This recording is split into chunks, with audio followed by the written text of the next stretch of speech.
All right, this is your pre-lab measurement lab.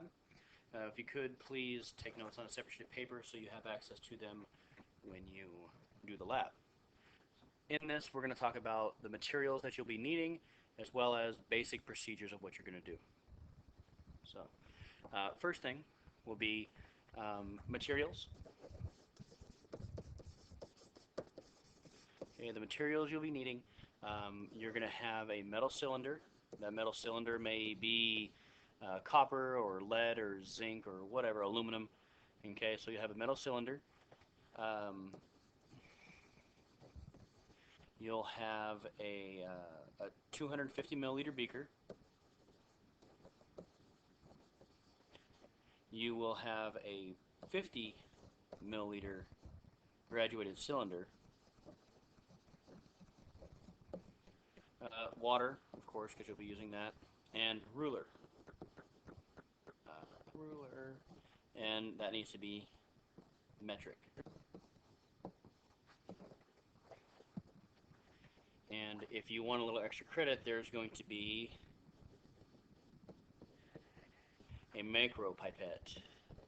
Oops. Let's fix that.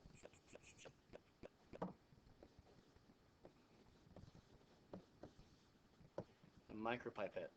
That'll be a little extra credit if you choose to participate. Now, what you'll be doing with this is you're going to determine the volume of both the beaker and the metal. Now, the metal and the beaker will both use the formula for determining the volume of a cylinder. In that case, it would be pi r squared times the height. Okay, so this would equal volume. Since the beaker and the metal are both cylindrical, you can use this. Okay, obviously, with the two measurements you'll be needing to take. Oops, I don't want that. At least not yet.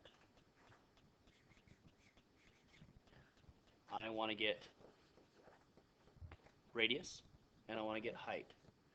Okay, so you'll need to get the radius of the top. So here's your, in both cases, your cylinder. Right, not the greatest drawer in the whole world. So your radius will be this distance, and your height will be that distance. So you'll need both of those. And then you can plug into this equation, solve for volume. All right? Now, the other way that you're going to determine volume, one is by measuring. So when I have the volume of the beaker, I'm going to fill the beaker up all the way to the top. Okay, fill the beaker all the way to the top, and then I'm going to use the graduated cylinder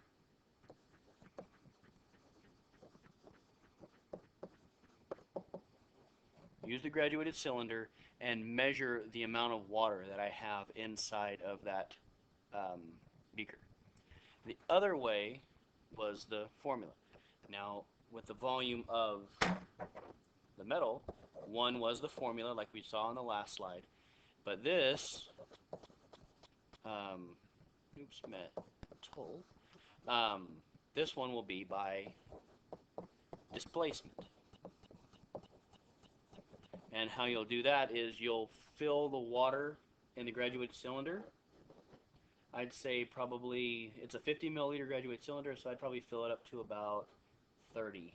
It doesn't have to be, how about this? It doesn't have to be exactly 30. It just needs to be around 30 milliliters. But whatever you do, make sure you take the accurate measurement of where it is, and make sure you do it at eye level. My little eye there. Okay? Eye level.